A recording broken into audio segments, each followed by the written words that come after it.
Salam kemanusiaan. Jackson, tangguh, tangguh, tangguh.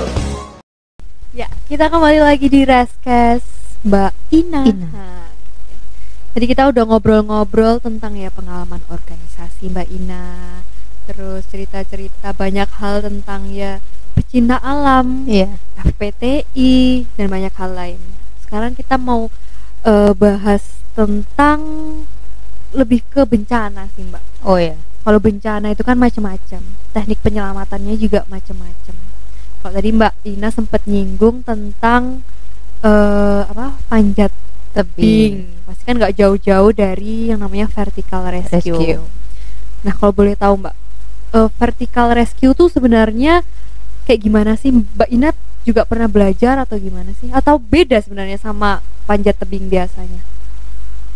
Kalau untuk teknik tali temalinya kayak gitu tuh sama sih Mbak. Kan di situ ada simulasi yang kita mengharuskan menolong korban dalam suatu bencana tertentu. Kalau vertical rescue itu kan dikhususkan untuk penanganan korban. Kalau aku ya pernah belajarnya tuh penanganan korban dari atas tebing, gimana caranya biar bisa diturunkan dengan selamat. Untuk teknik-tekniknya sendiri tuh banyak sebenarnya, banyak tergantung dari masing-masing personalnya. Dulu aku belajarnya tuh sampai lupa gitu, saking banyaknya.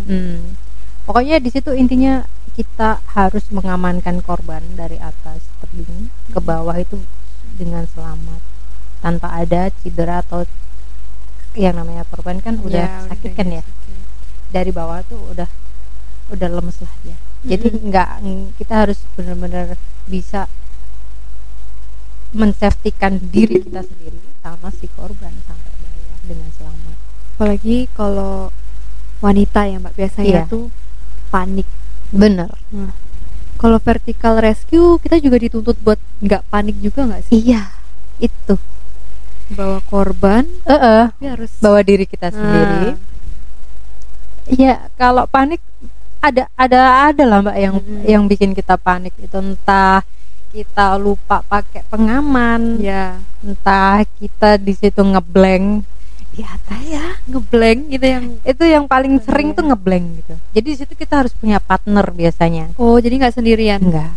Biasanya kita di situ ada temen yang saling ingetin satu sama lain, saling support satu sama lain, biar aman satu sama lainnya kayak gitu.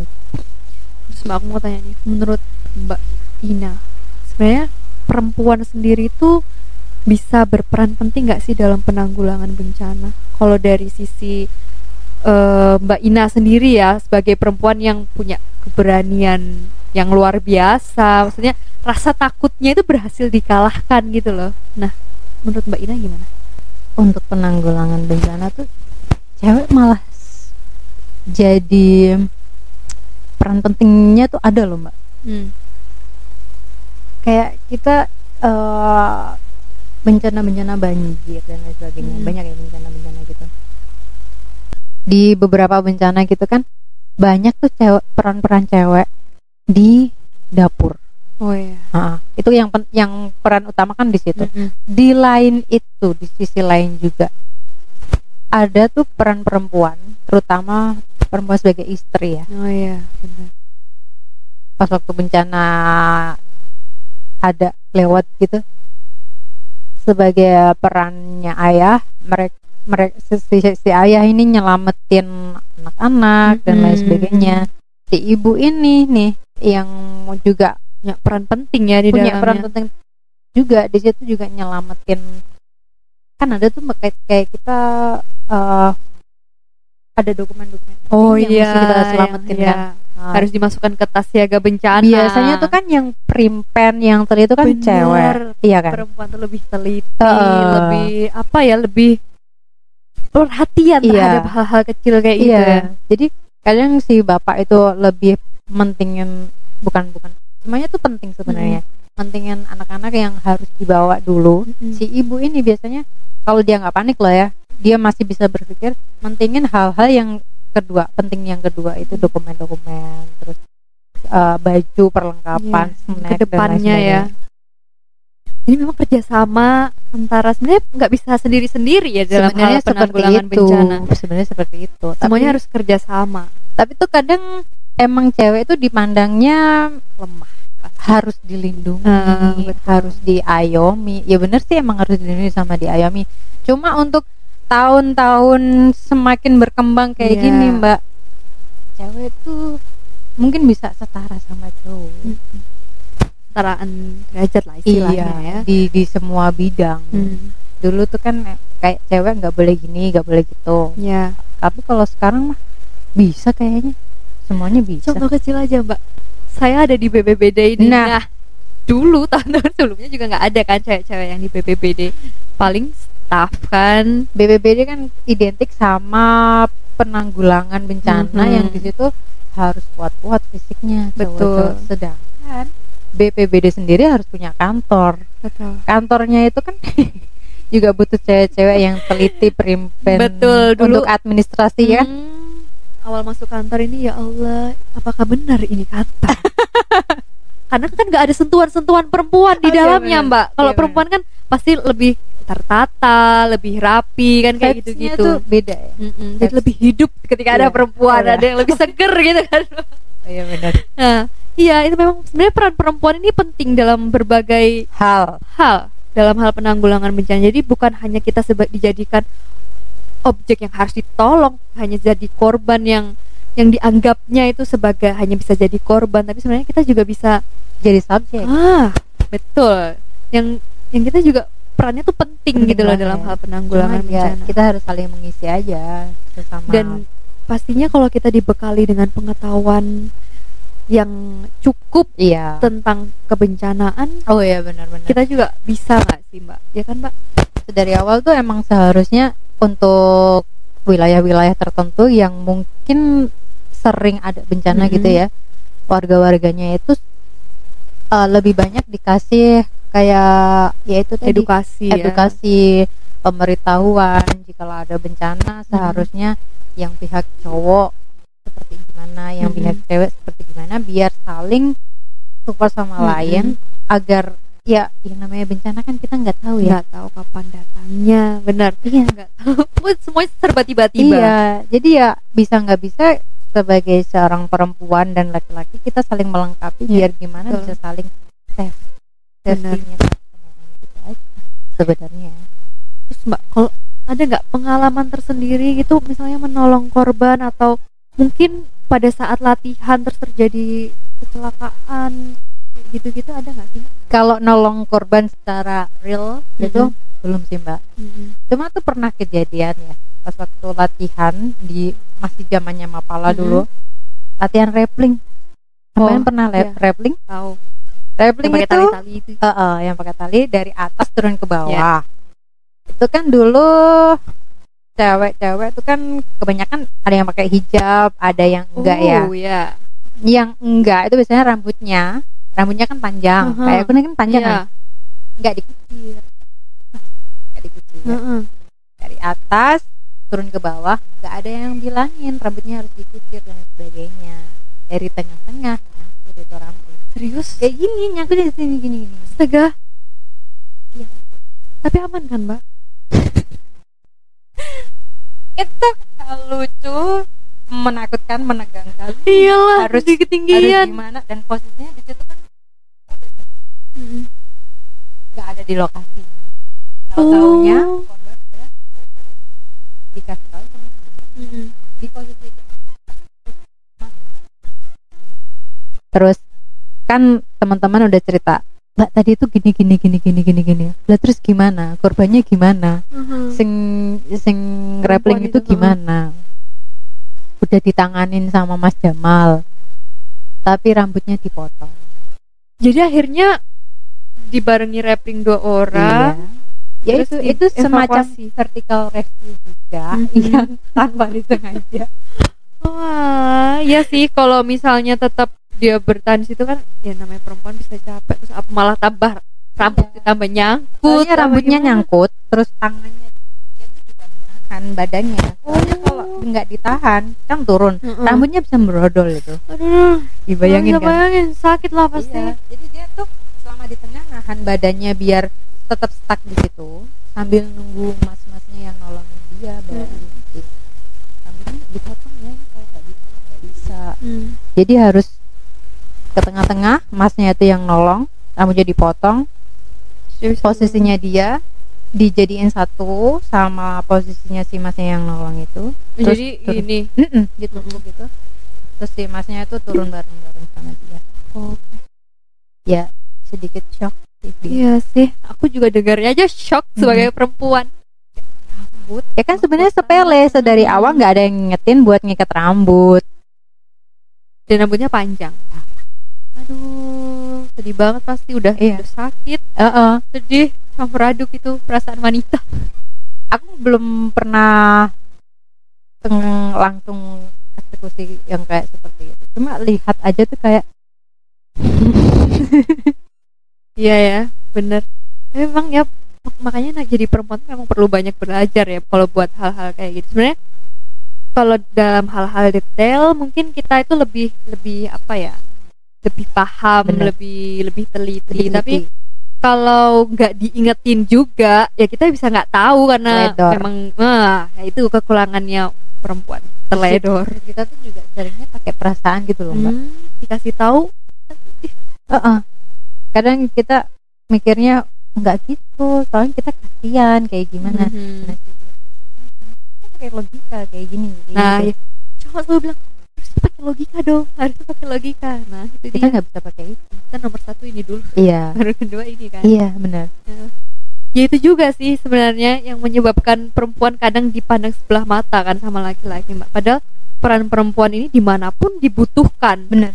Di dalam rumah sebagai ibu, sebagai istri, di luar kalaupun bekerja jadi perempuan yang mandiri, wanita karir gitu. Nah, di masyarakat dibutuhkan juga peran perempuan. Jadi sebenarnya sangat penting perannya di mana-mana. Penting banget. Aku juga beberapa kali sosialisasi itu pesertanya kebanyakan laki-laki memang, Mbak. Tapi juga nggak jarang ada ibu-ibu. Tapi memang biasanya karena kita BPBD ya, mungkin jadi lebih banyak yang diundang itu bapak-bapak. Padahal ibu-ibu sendiri yang di rumah ini juga kan penting banget dikasih edukasi. Tahu bagaimana cara menghadapi kalau misalnya tiba-tiba ada bencana, entah kebakaran, entah banjir, entah yang lainnya. Karena kan mungkin aja yang di rumah ibu-ibu doang, yang laki-lakinya kerja. Nah, jadi ya yang bisa menyelamatkan diri pada saat terjadi bencana ya cuman diri sendiri ya, ibu-ibu itu seorang sendiri, perempuan kan? itu sendiri. Iya betul, seorang perempuan. Sedangkan kadang kalau di rumah sendiri seseorang perempuan itu punya tanggungan anak, tanggung jawabnya besar jadi perempuan, ada orang tua juga gitu kan. Kadang mikirnya juga sebenarnya itu berat jadi cewek, jadi perempuan tuh berat. Cuma kadang orang-orang tuh terlalu menyepelekan hal-hal yang mungkin membuat mereka sepele. Sedangkan kita mah kalau ngejalanin mereka belum tentu bisa. Betul. PR-nya banyak banget jadi perempuan setiap harinya. Banyak, Mbak. Kita ya gitu deh. Ya, apalagi Mbaknya nih memilih menjadi perempuan yang pemberani ya. Kalau laki-laki kenalnya kan laki-laki gagah perkasa. Ini perempuan gagah perkasa walaupun badannya kecil tapi olahraga ekstrim pun dijalani. Luar biasa. Sebenarnya Mbak, tujuan selain senang senang karena hal-hal ekstrim, ada nggak sih motivasi lain kenapa ikut kegiatan-kegiatan ekstrim kayak gitu? Mencoba sesuatu yang baru yang belum pernah aku tahu, Mbak. Ini memang rasa penasarannya itu besar ya? Besar banget. Itu tuh ngalahin kayak aku tuh jarang banget penasaran sama pelajaran-pelajaran mata kuliah. Kalau belajar yang mata kuliah kurang ada rasa penasaran. Aku tuh sempat tanya ke temen yang cum laude gitu ya, pinter dalam mata pelajaran kuliah gitu. Resepnya apa kok bisa cum laude gitu? Belajarnya gimana? Karena dia bilangnya karena penasaran, pengen tahu. Nah, passion aku tuh bukan di situ. Passion aku tuh di luar pelajaran mata kuliah. Di hal-hal yang buat aku lebih banyak ke fisik. Jadi kalau dibandingin aku kerja pakai otak Mbak, itu lemah banget otaknya. Kalau kalau disuruh kerja pakai otot bisa. Wah. Padahal di kamera mungkin nggak kelihatan ya. Mbaknya ini feminim gitu loh. Kalau dilihat secara penampilan orang nggak nyangka kalau misalnya penyuka olahraga ekstrim. Apalagi udah beberapa kali naik gunung, panjat tebing, wall climbing. Sempat itu terakhir kali beberapa saat kemarin nge-gym. Serius Mbak? Iya serius. Nge-gym. Itu apa? Ya buat olahraga. Biasanya kan kalau perempuan bilangnya ngapain nge-gym?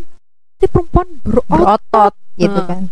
Padahal gimana Mbak? Sebenarnya faktanya itu yang persepsi salah banget di kalangan masyarakat, di kalangan khalayak umum yang nggak tahu konsep olahraga yang sebagaimana mestinya. Padahal cewek itu kalau olahraga, se ekstrim apapun olahraganya, sebesar apapun beban olahraga yang dilakukannya, cewek tuh nggak bisa berotot. Ternyata kayak gitu. Nggak bisa. Cewek tuh punya, kan cowok tuh punya cewek sama cowok punya hormon. Hormon testosteron. Ya itulah. Hormon itu tuh lebih banyak ke cowok. Jadi cowok tuh kalau olahraga kan gampang banget bentuk otot, gampang banget berotot. Aku tuh coba Mbak kemarin nge-gym tuh ada 1 tahun lebih lah. Aku pikir yang sebulan 2 bulan. Enggak, 1 tahun. Enggak ada tuh berototnya. Yang ada tuh kita kenceng kayak. Jadi semakin body goals. Iya benar kayak gitu. Yang ada tuh kita kenceng terus nggak ada yang kayak lemak-lemak gelambir. Nggak ada. Yang ada tuh ideal buat kita cewek ya. Mau kita olahraga bermacam-macam apapun lah, mau angkat beban ataupun kayak gimana olahraganya, buat cewek tuh gak susah banget untuk berotot. Kecuali ada tuh atlet yang badannya berotot. Itu dia bener-bener pakai obat-obatan atau suntik mungkin ya. Iya. Yang itu kan yang binaraga. Binaraga cewek itu mereka jalan hidupnya memilih seperti itu untuk dijadikan. Itu kalau nggak konsumsi obat lagi ya jadi kayak perempuan awal lagi. Iya. Iya serius seperti itu. Yang jadi patokan khalayak umum tuh cewek tuh kalau nge-gym bakalan berotot. Padahal itu juga enggak. Sulit banget cewek buat berotot. Baru tahu. Setahun gitu. Aku kemarin setahun gitu loh Mbak. Bikin kotak-kotak di perut gitu ya. Susah. Kalau cowok setahun tuh bisa Mbak. Udah jadi tuh. Udah jadi bagus. Udah jadi. Cewek tuh paling bisa tapi cuma ngegaris 11 di badan di sini. 11 gitu. Kalau cowok bisa kotak-kotak. Cewek tuh susah Mbak. Walah, baru tahu. Iya. Ternyata seperti itu konsepnya. Jadi yang seperti itu. Diketahui khalayak itu tidak sepenuhnya benar. Jadi mereka masih salah. Kalau perempuan suka olahraga itu nggak masalah, suka nge-gym itu nggak masalah. Nggak masalah. Mereka cuma kurang apa sih? Kurang pengetahuan aja orang-orang itu. Kalau dilakukan sendiri. Kalau sampean pengen nyoba ya. Kayaknya tidak cuma langsung. Aku tiba-tiba perempuan yang kurang suka berolahraga. Sengaja rebahan. Itu nggak seburuk yang bukan seburuk sih, se ekstrim yang mereka bayangin. Olahraga cewek seberat apa nanti badannya berotot. Enggak, aku udah ngalamin setahun kemarin nge-gym itu nggak ada berotot. Yang ada tuh kenceng. Udah dibuktikan lah ya. Jadi nggak cuma teori-teori belakang. Tapi di sisi lain pas lagi nge-gym itu juga banyak tuh teman-teman yang kayak biasalah ngolok-ngolok. Lah mana? Katanya nge-gym kok nggak berotot. Nggak ada perubahannya. Nggak ada perubahan. Kok badannya masih gitu-gitu aja. Nggak usah dengerin ataupun di. Perempuan sensitif. Iya. didengerin ataupun nggak usah ditimpalin balik. Soalnya mereka ya emang nggak tahu konsepnya aja. Oh, ya benar ya. Percuma kita ngasih tahu semua orang yang ya nggak tahu. Ya nggak tahu, memang nggak mau belajar juga, nggak mau cari tahu. Iya. Kayak gitu. Nih Mbak, kita balik lagi ke bencana ya Mbak. Kok beda tema sih tadi ya? Nggak apa-apa loh. Kita emang biasa, namanya juga podcast, ngomongnya kesana kemari. Iya, nyambung. Dengerin itu juga ini loh, bisa bayangin macam-macam gitu. Iya, benar. Jadi pengetahuannya nggak di satu titik situ aja. Terus bahas lagi Mbak, balik ke bencana. Kalau kita bilang bencana peran perempuan itu penting, tapi kan juga nggak sedikit korbannya itu adalah perempuan sendiri. Menurut Mbak Ina, sebenarnya apa sih yang menyebabkan perempuan ini akhirnya lebih banyak menjadi korban dibandingkan laki-laki kalau ada bencana?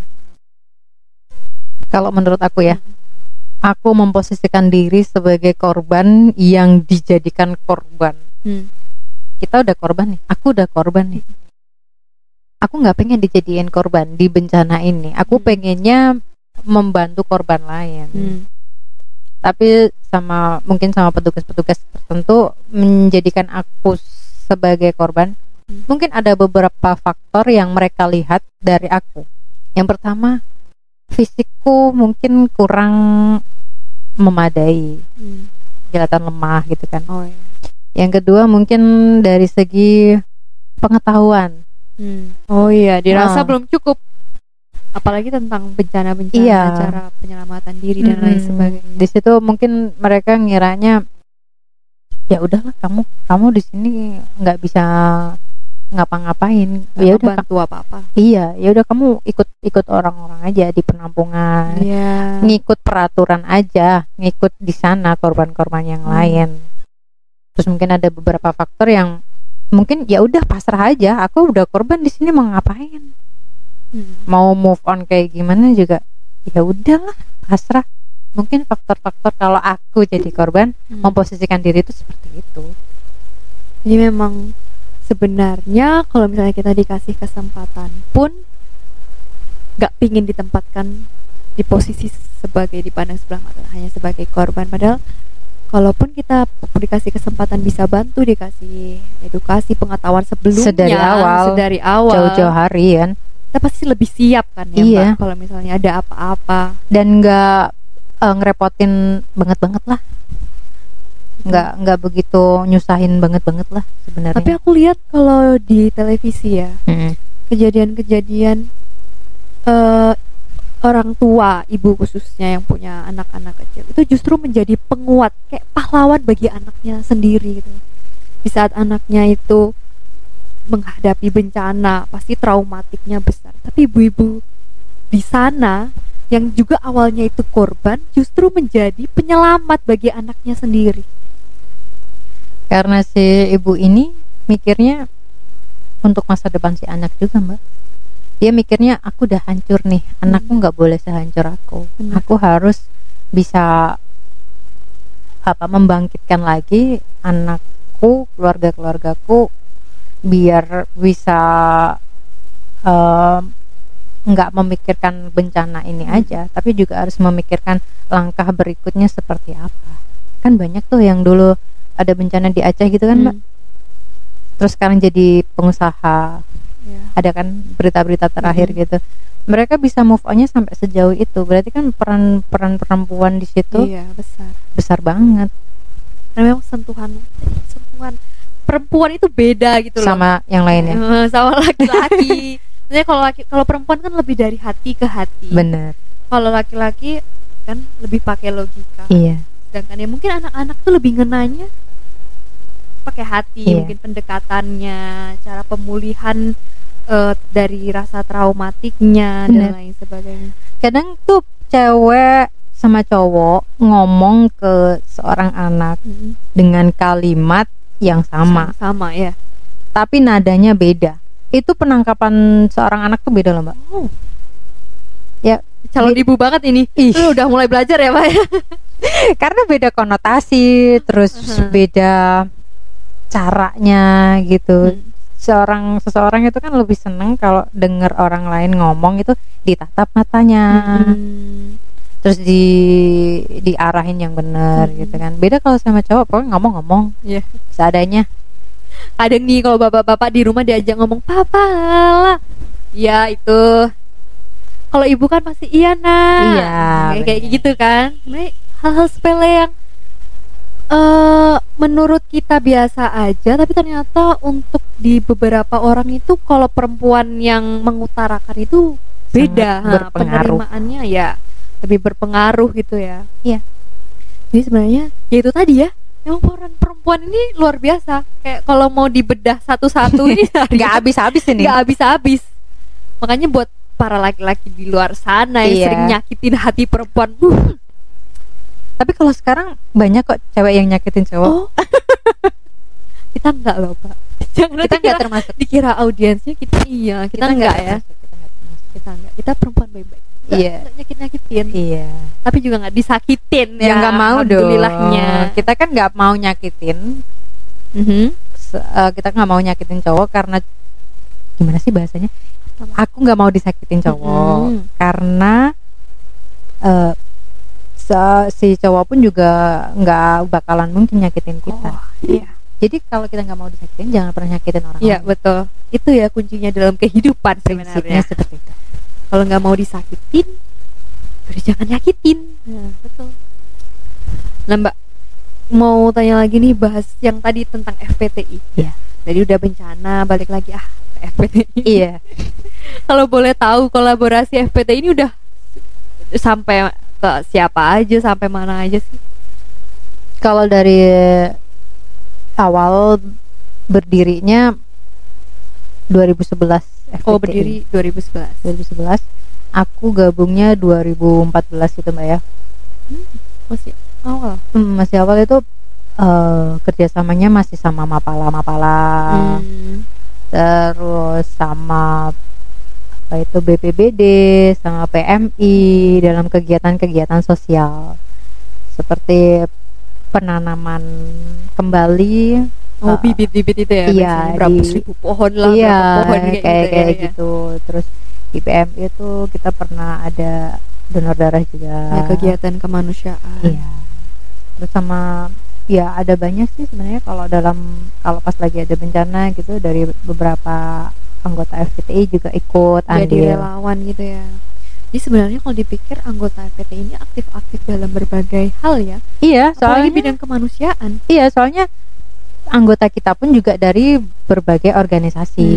Yang pertama ya dari Mapala itu, ada yang dari BPBD juga ada. Kita ngikutinnya itu menyeluruh, biar kalau ada informasi satu masuk ke informasi yang lain, terus di-share semuanya bisa langsung gitu. Jadi sebenarnya kegiatannya bermanfaat banget ya. Belajar iya, dapat prestasi iya, nabung pahala juga iya. Bener. Ini nggak urusan dunia juga. Ngurus organisasi itu setiap orang punya pendirian masing-masing sih Mbak. Ada yang pengen ikut organisasi karena di situ kan ada kayak pengelolaan dana. Ada yang mereka pengen nguntungin diri sendiri. Ada yang dia memang pengen cari pengalaman, pengen cari pengetahuan. Tapi sebenarnya masuk organisasi itu lebih banyak, kalau orang Jawa itu torok, lebih banyak toroknya, lebih banyak pengeluarannya. Aslinya. Karena kita ngopeni sebuah organisasi nggak mudah juga. Nggak mudah. Kita mempersatukan 1, 2, 3 otak di situ. Banyak kepala lah ya istilahnya. Kepala. Belum lagi kalau ada masalah intern dan lain sebagainya. Lebih banyak sengsaranya sebenarnya masuk organisasi. Cuma balik lagi ke masing-masing personal. Masuk organisasi tujuannya apa? Iya, tujuannya apa, benar. Kalau pengennya buat cari ilmu, pengennya buat cari teman, bisa banget. Bermanfaat ya, justru bermanfaat. Tapi kalau untuk di luar dari itu mungkin nggak bisa bertahan lama. Sebenarnya ada plus minusnya juga, tergantung individunya tujuannya itu apa ya. kalau di awal. Kalau boleh tahu Mbak sendiri di Madiun ini asli Madiun? Asli. Kuliah berarti sekolah SD, SMP, SMA semuanya di Madiun, kuliah di Madiun. Kerja juga di Madiun. Sangat mengenal Madiun. Enggak juga sih. Enggak juga. Di Madiun kan yang paling dekat gunungnya Lawu. Gunung Lawu, Magetan. Terus biasanya kalau kegiatan-kegiatan di mana aja sih, Mbak? Kalau pecinta alam dulu pas waktu masih kuliah, kegiatan kebanyakan di Gunung Magetan sana, di Gunung Lawu, lerengnya Lawu. Kalau ada pernah di itu di Kecamatan Dagangan, Kabupaten Madiun. Di situ juga ada pegunungan gitu. Ada. Di situ diklatnya teman-teman biasanya setiap tahunnya emang biasa di situ dan berlanjut sampai ke bawah tingkat-tingkat selanjutnya. Berarti kan setiap tadi kan bilang ada divisinya beda-beda ya, macam-macam. Setiap divisi sendiri untuk pelatihannya tempatnya juga beda-beda atau iya, gimana? Beda. Ada tuh divisi rock climbing. Otomatis kita harus manjat tebing. Kita dulu latihannya di Ponorogo, di tebing peletuk. Ya, kurang tahu sih saya. Iya. Di Ponorogo sana latihannya di situ. Terus ada kegiatan lagi navigasi darat, pemahaman tentang peta sama pencarian buat SAR gitu. Kita latihan di Jamus, Ngawi. Terus kita ada Gunung Hutan itu di lereng Wilis di Dagangan itu, sama di lerengnya Lawu di Magetan itu. Jadi memang beda-beda ya, Mbak ya. Setiap lokasi medannya beda. Jadi menyesuaikan juga ya, pelatihannya juga beda. Nah, untuk pelatihan sendiri Mbak biasanya apakah semuanya itu selalu outdoor di lapangan atau juga memang untuk anggota-anggota itu juga ada yang pelatihan di dalam ruangan pun juga bisa indoor gitu loh? Kalau rata-rata sih mesti di outdoor. Pasti outdoor ya? Iya. Untuk teori pun menyampaikannya juga di outdoor juga bisa? Bisa. Cuma kemarin rata-rata untuk materi disampaikan malam hari. Paginya kita